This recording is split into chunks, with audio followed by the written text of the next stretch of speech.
Welcome to this session on developing an audit checklist for quality audits. An audit checklist is a vital tool in ensuring that the audit process is structured, comprehensive, and aligned with organizational and industry standards. In this session, we will go through the steps required to create a robust checklist that helps auditors gather the necessary information, assess compliance, and identify opportunities for improvement.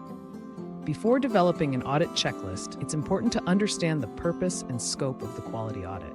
Every audit has specific objectives, and these must guide the development of the checklist. Identify audit objectives. Ask yourself, what are the key goals of the audit? Common objectives in quality audits include evaluating compliance with internal policies, verifying conformance to ISO standards, and assessing the effectiveness of quality management systems. Define the scope. What areas of the organization will the audit cover? The scope may include production processes, supplier management, documentation, and corrective actions. Understand relevant standards. Ensure that you are familiar with the standards or regulations being audited against, such as ISO 9001 or internal quality policies. By defining the audit's objectives and scope up front, you set a clear direction for the checklist development. Once the objectives and scope are clear, the next step is to break the audit into key areas that the checklist should address. These areas will depend on the organization and its processes, but typically a quality audit checklist might include process control. Are the organization's processes documented and consistently followed? Product quality. Are there quality checks at various stages of production or service delivery? Supplier management. How does the organization ensure that suppliers meet quality requirements? Documentation. Is documentation accurate, up to date, and aligned with regulatory requirements? Non-conformance and corrective actions. How does the organization address non-compliance issues? Dividing the audit into these key areas ensures that no critical aspect of the organization's quality management system is overlooked. For each key area identified, it's important to list specific criteria or questions that the auditor will need to evaluate.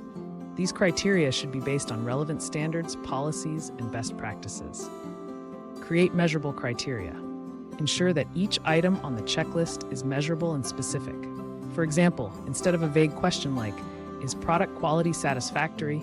ask, "Are quality control records maintained and reviewed at each stage of production?"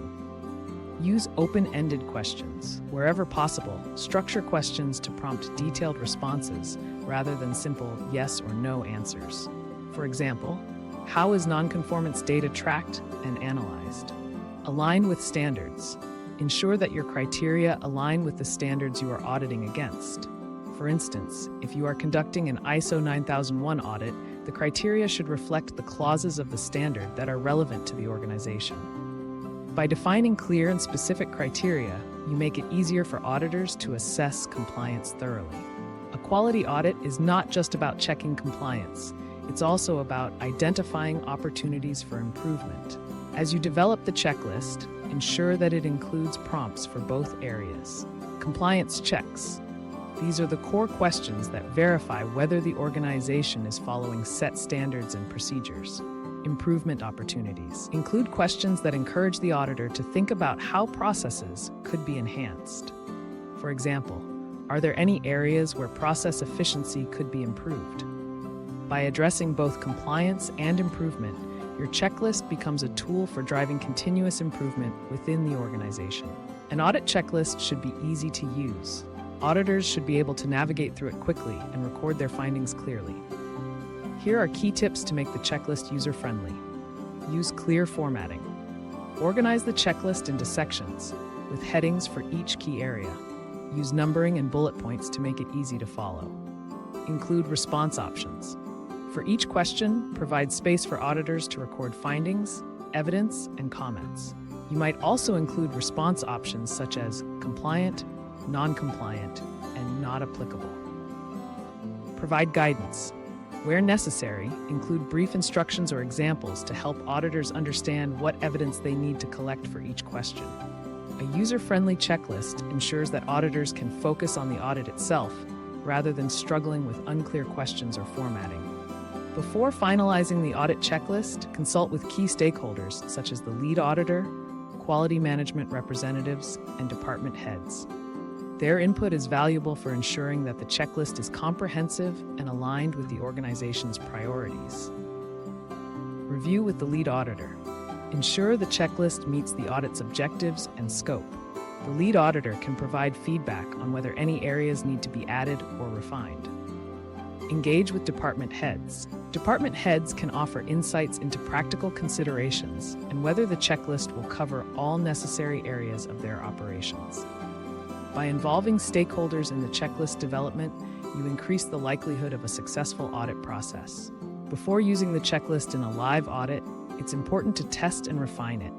Conduct a mock audit or trial run to see how the checklist performs in a real-world setting. Identify gaps. During the trial, take note of any areas where the checklist falls short or where questions could be clearer. Collect feedback. Ask auditors for feedback on the usability and comprehensiveness of the checklist. Refine as needed. Make adjustments based on feedback and the results of the trial run. This could involve adding additional questions, simplifying complex areas, or improving the checklist's layout. Testing ensures that the checklist is practical and effective before it is used in a formal audit. Once the checklist is in use, it's important to treat it as a living document. Regular updates should be made to reflect changes in standards, regulations, and organizational processes. Review after each audit. After each audit, review the checklist to determine if any sections need to be updated based on findings or auditor feedback.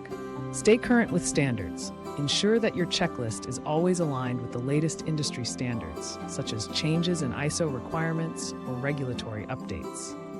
By maintaining the checklist, you ensure that it remains relevant and continues to support the quality audit process effectively. In summary, developing an audit checklist for quality audits involves understanding the audit's purpose, breaking down key areas, defining clear criteria, and ensuring that the checklist is both user-friendly and aligned with the latest standards. By following these steps, you can create a checklist that not only supports compliance checks, but also helps drive continuous improvement within the organization. Thank you for joining today's session on developing an audit checklist. With a well-structured checklist in hand, you'll be well prepared to conduct thorough and effective quality audits.